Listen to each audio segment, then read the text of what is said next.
Alright guys, I've got a quick tip for you, and it comes to mulching. I see this all the time.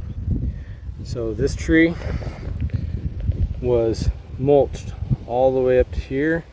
All this mulch was up against that, and it made roots come out way up high where they shouldn't be. And then if you look right here,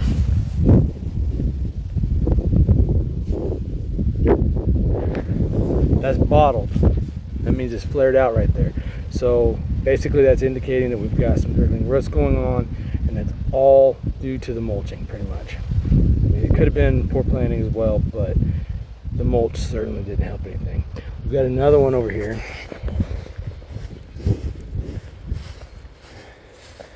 And this one is showing that the leaves are chlorotic.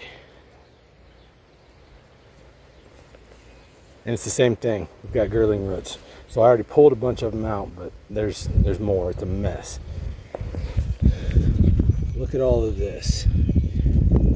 All these roots. The mulch was all the way up here.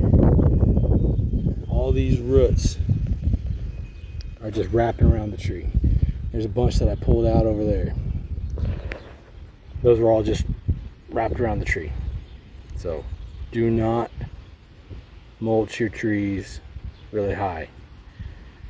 They just barely need to have mulch touching them. You can put a little ring outside, but not up against the trunk.